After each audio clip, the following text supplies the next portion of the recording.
students, so yesterday I was explained the definition of communication. Okay, so now continue with the communications. Okay, मैंने already I was explained to definition. Communication means exchange of thoughts, options and information through speech, writing और sign. मतलब communication का meaning तो मैंने समझा कि दो persons, मतलब एक जो मैसेज सेंड करता है दूसरा रिसीव करता है, उसको बोलते हैं कम्युनिकेशन.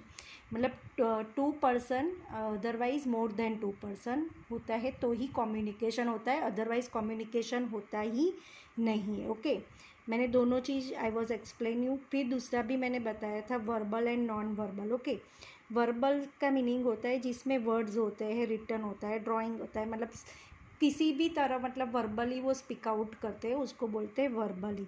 एंड नॉन वर्बली में कुछ भी मतलब not use for the words, उसमें कोई होता नहीं, खाली साइन और लैंग्वेज थ्रू ही उसमें जो भी चीज़ होती है वो एक्सप्लेनेशन होती है, तो उसको बोलते हैं non verbally. Okay students, business growth जब भी होता है जब कम्युनिकेशन होता है. ओके, अदरवाइज बिजनेस का ग्रोथ होता ही नहीं है, क्योंकि अगर बिजनेस का ग्रोथ करने के लिए communication is the very important.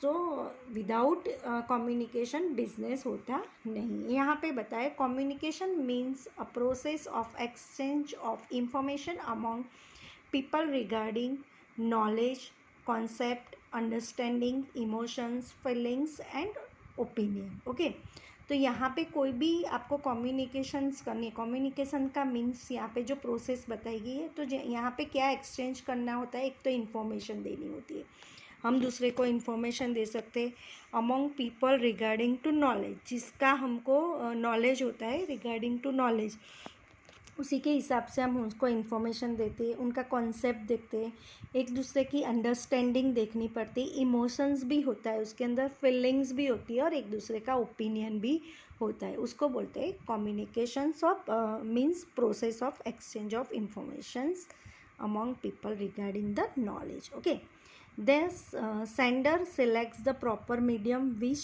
affects the receivers.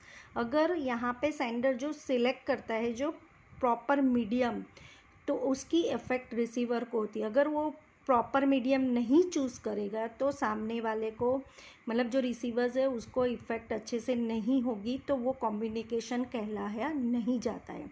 Understand, क्योंकि जो भी सेंडर है, जो भी मैसेज करता है, उसको वो ध्यान में रखना पड़ता है कि उसको जो भी वो मीडियम सिलेक्ट करे सामने वालों को इजीली उसको अंडरस्टैंड, मतलब इजीली समझ में आ जाए. ओके, तो ही वो कम्युनिकेशन कहलाया जाता है. Okay, and as a result his या her behavior is changed and a relations with him या her is established and maintained. मतलब उसी की वजह से आपका बिहेवियर जो चेंज हो सकता है, मतलब कभी रिजल्ट ऐसा आता है कि सामने वाले का बिहेवियर चेंज होता है, रिलेशनशिप मेंटेन रखनी, मतलब एस्टेब्लिश करने के लिए आपको मीडियम या फिर कम्युनिकेशन बहुत अच्छी तरह से करना होता है, उसको भी मेंटेन करना होता है. अगर आपको उसका रिज़ल्ट अच्छा चाहिए तो आपको अपने आप को चेंज भी करना पड़ता है. Okay, communication means the process of inductions of the thoughts into other mind. Okay, तो यहाँ पे कम्युनिकेशन की एक प्रोसेस होती है कि आपके थॉट्स जो माइंड में चलते हैं वो आपको मतलब जो भी माइंड में आपके थॉट होते हैं तो वो उसको आपको एक्सप्लेन करना होता है, उसको आपको बताना पड़ता है कि कैसे आप उसको, और दिमाग से सोचना पड़ता है आपके माइंड के अंदर तो वो बराबर है कि नहीं, उसके बाद ही आप उसका कम्युनिकेशन कर सकते हो. यहाँ पे प्रोसेस ऑफ कम्युनिकेशन, उसमें पहले information means the outcome receives after the processing the data. Example, if we collect the price of a thing from 5 different sources, then this price as data, but the details like maximum price, minimum price, etc. are information. तो यहाँ पे information में outcome आपको मतलब receives after the processing of data, मतलब इसमें जो data की जो प्रोसेसिंग होती है इसमें आपको price collect things of the 5 different sources होते हैं, इसमें उसके कलेक्ट द प्राइस, उसके हिसाब से आपको डिटेल्स देनी होती है, जो इन्फॉर्मेशन देना होता है, like maximum price, minimum price etcetera, वो इन्फॉर्मेशन आपको देनी पड़ती है. Processes at the stage of communication the step of exchanging information are, मतलब जो भी आपको इंफॉर्मेशन दे रहे हो उसके स्टेज के हिसाब से, मतलब उसको आपको कम्युनिकेशन करना ही पड़ता है प्रॉपरली। धरो के कोई कस्टमर्स होता है, शॉपकीपर होता है, तो वो कस्टमर्स को अपनी तरफ से अच्छी तरह से वो एक्सप्लेन करता है या कुछ भी कम्युनिकेशन बेहतरीन करता है, तो ही वो उसका मतलब जो होता है वो कम्युनिकेशन सक्सेस जाता है। यहाँ पे क्रिएशन ऑफ मैसेजेस यहाँ पे बताया गया, messages is formulated in the process of exchange of communication. Messages may be oral, written, verbal or non-verbal.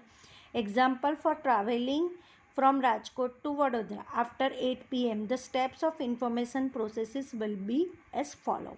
तो यहाँ पे एक मैसेज क्रिएशन किया गया है, तो यहाँ पे एक फॉर्मूला बताइए, प्रोसेसिंग बताइए, जो डिटेल्स में बताइए। यहाँ पे एक्सचेंज ऑफ द कम्युनिकेशन मतलब सेंडर एंड रिसीवर्स का एक्सचेंजिंग फॉर कम्युनिकेशन बताया गया है ना। मैसेज विल बी ओरल आप दे सकते हो, रिटर्न दे सकते हो, वर्बली दे सकते हो, अथवा नॉन वर्बली भी आप देख सकते हो।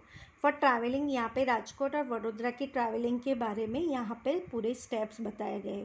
तो the steps of communication process, तो यहाँ पे सारे स्टेप्स बताए। Just now I will explain you कि किस तरह से वो मैसेज सेंडर रिसीवर्स के तक कैसे पहुँचाता है, उसकी सारी डिटेल्स यहाँ पॉइंट वाइज है। तो यहाँ पे मेन 5 स्टेप्स है। Formation of message, selection of medium this to send message, to accept the message, interpretations of the message and reply to the message। Okay तो ये सारे स्टेप्स हैं। ओके तो फॉर्मेशन ऑफ मैसेज मतलब जब भी आपको कोई मैसेज देना होता है तो वो आप डिसाइड करोगे कि आपको कम्युनिकेशन कैसे देना है। मतलब जब भी आप सामने वालों को मैसेज देना है तो पहले आपको वो डिसाइड करना पड़ेगा कि आपको कौन सा मीडियम चूज़ करना है कि जिसकी तरह से मैं उसको मैसेज पहुंचा सकता हूं, तो वो पहले आपको डिसाइड करना पड़ेगा। नाउअडेज बहुत सारे मीडियम्स यहाँ पे होते हैं, जैसे आप मोबाइल थ्रू मैसेज कर सकते हो, कॉल थ्रू कर सकते हो, मैसेज करके कर सकते हो, टाइप करके टेलीफोन थ्रू कर सकते हो, कंप्यूटर मीडियम से कर सकते हो, व्हाट्सएप के थ्रू कर सकते हो, फेसबुक के थ्रू कर सकते हो, किसी भी तरह आप मैसेज कर सकते हो। बट रियल सामने वाला जो रिसीवर्स होता है उसको कोई प्रॉब्लम ना हो और उसको इजीली वो मैसेज पहुंच जाए वो आपको ध्यान देना पड़ता है। बिकॉज अगर उसके पास आप मैसेज दे सकते हो उसको व्हाट्सएप थ्रू या किसी के थ्रू मैसेज भेजोगे, बट उसके पास इंटरनेट ही नहीं होगा, मोबाइल ऐसा होगा नहीं कि उसके अंदर इंटरनेट होगा। अगर आपने मैसेज सेंड कर दिया पर उसको मिला ही नहीं तो उसको आपकी कम्युनिकेशन हुई नहीं, उसने पढ़ा ही नहीं मैसेज, तो उसका कोई मतलब होता नहीं है। तो आपको वो ध्यान में रखना है कि आप जो भी मैसेज करते हो तो उसके रिसीवर्स उसको इजीली वो मैसेज पढ़ सके या रिसीव कर सके। अगर वो मैसेज उसको पहुंचता है तो ही आपका मीडियम सही आपने चूज़ किया है वो दिखाई दे रहा है। ओके यहाँ पे एग्जांपल भी दिया है, व्हाट टाइम हो तो after 8 PM a bus from Rajkot to Vadodara will be available, the process of communication of such question। तो यहाँ पे क्वेश्चन थ्रू बताया गया है। फर्स्ट है message is created to exchange of information, message can be oral, written, verbal या non verbal, वो आपको डिसाइड करना है। इसने किया है at what time after 8 PM bus from Rajkot to Vadodara will be available, that sort of question is form. मतलब उसने पहले सोचा कि मैं मैसेज कैसे उसको पहुंचाऊँ, कैसे इन्फॉर्मेशन दूँ, ओरली दूँ, रिटर्नी दूँ, वर्बली दूँ या नॉन वर्बली, वो पहले सोचता है कि मैं फॉर्मेशन उसके दिमाग में रखता है कि मैं कैसे उसको मैसेज पहुंचाऊँ। At what time after 8 time bus from Rajkot to Vadodara, मतलब राजकोट से बड़ौदा बस अवेलेबल है कि नहीं वो उसके दिमाग में है, तो वो उसको कैसे वो मैसेज उसको देना है, मतलब कैसे वो मैसेज उसको जानना है कि ये बस अवेलेबल है कि नहीं, उसके पास एक क्वेश्चन मार्क है। तो वो उसको इन्फॉर्मेशन वो कैसे लेगा, तो वो मीडियम वो पहले चूज़ करता है। पहले वो उसने दिमाग में है मुझे बड़ौदा से राजकोट से बड़ौदा जाना है, पर मैं कैसे जाऊँ, मैं किस तरह से जाऊँ, तो वो अपने पहले दिमाग में सोचता है। फिर बाद में सिलेक्शन ऑफ मीडियम, पहले उसने दिमाग में सोच लिया कि मैं मैसेज किस तरह में मतलब किस तरह से मैं मैसेज करूँ के पूछूँ क्वेश्चन के मैं कैसे जा सकती हूँ। फिर उसने वो डिसाइड किया कि मुझे इस यहाँ पे जाना है, वो उसके दिमाग में था। फिर उसने सोचा कि मैं कौन सा मीडियम चूज़ करूँ। After the creating the message, in order to send the message one needs to go personally और select any one or more than one means the communication available. मतलब एक पर्सन तो कम्युनिकेशन नहीं करता ना, दूसरे 2 person तो होने ही चाहिए। पर्सनली सिलेक्ट एनी मोर मतलब आपको एक मैसेज जो करना है तो उसके लिए आपको पहले एक मीडियम सिलेक्ट करना होता है। तो उसने वो मीडियम सिलेक्ट किया टेलीफोन का। Telephone use as the medium of sending the message. उसने सोचा मैं टेलीफोन से कॉल करके भी मैसेज ले सकता हूँ, मतलब मैसेज दे सकता हूँ। ये सारे के सारे पॉइंट सेंडर के बारे में, अभी रिसीवर्स के बारे में उसने कुछ सोचा नहीं, पर उसने सोच के रखा कि मुझे ये मैसेज कैसे जानना है, कैसे करना है, तो उसने अपना मीडियम चूज़ कर लिया कि मैं टेलीफोन थ्रू ये कर सकती हूँ। बाद में उसने टू सेंड द मैसेज, बाद में उसने वो मैसेज सेंड कर दिया। इंक्वायरी की टेलीफोन थ्रू कि ये टाइम पे मुझे bus Rajkot to Vadodara will be available.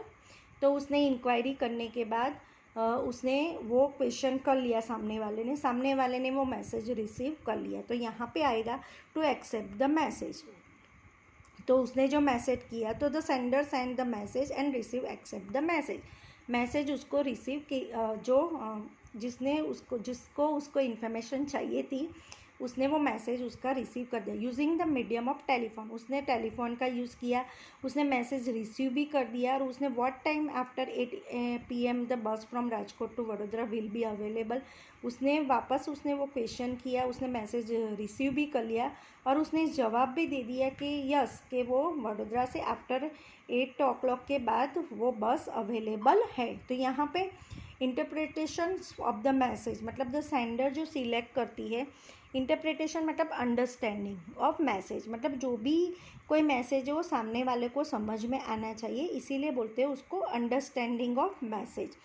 तो वो मैसेज उसको पहुंच रहा है कि नहीं पहुंच रहा है वो बहुत ज़रूरी होता है। तो उसने इंक्वायरी की, उसको कोई क्वेरी नहीं है, the receiver understand easily and उसने बता भी दिया कि अवेलेबल है। फिर यहाँ पे है रिप्लाई टू द मैसेज। तो फिर बाद में जो रिसीवर्स है उसने रिप्लाई भी दे दिया। यहाँ पे कम्युनिकेशन फिनिश होता है।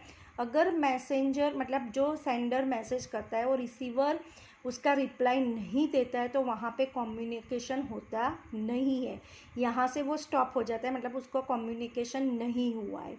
पर बट यहाँ पे उसका कम्युनिकेशन कंप्लीट हो जाता है। 3 मैसेज जो फर्स्ट 3 स्टेप्स है वो सेंडर करता है, बाकी के 3 स्टेप्स मैसेंजर मतलब रिसीवर्स करता है।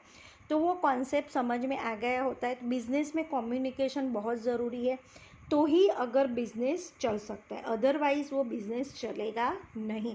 यहाँ पे अब फॉर एग्ज़ाम्पल जैसे शॉपकीपर होता है, कस्टमर्स को अच्छी तरह से एक्सप्लेन नहीं करेगा तो सामने वाला वो परचेज़ करता ही नहीं। किसी किसी के आपने देखे होंगे ना, बहुत अच्छी मास्टरी होती है बिज़नेस की, मतलब उसका कम्युनिकेशन इतना पोलाइटली, इतना सामने वाले को इतना एक्सप्लेनेशन इतनी अच्छी तरह से करने का होता है कि वो सामने वाला जो भी कस्टमर होता है वो चीज़ लेके ही जाता है। मतलब उसको ऐसी तरह एक्सप्लेनेशन करता है कि आपको ये ख़रीदना ही है, मतलब आपको ये लेना ही है। तो मतलब सामने वाला उसकी कम्युनिकेशन, उसकी लैंग्वेज, उसकी बोलने का तरीका इतना अच्छा होता है, इतना पोलाइटली होता है कि सामने वाला वो चीज़ परचेज़ करके ही जाता है। वो भी एक शॉपकीपर का एक टैलेंट होता है जो बिज़नेस में बहुत इम्पॉर्टेंट है, तो वो भी एक होना ज़रूरी होता है। अदरवाइज़ आप कोई भी चीज़ करोगे तो वो मतलब अगर आपको बिज़नेस आगे बढ़ाना है या कुछ भी करना है तो ये सारी चीज़ें बहुत इम्पॉर्टेंट है। ओके स्टूडेंट्स, यहाँ पे फर्स्ट वीडियो में कंप्लीट करती हूँ other explanation. So now on next video I will explain I will explain you other information for the page number 34. Okay, thank you.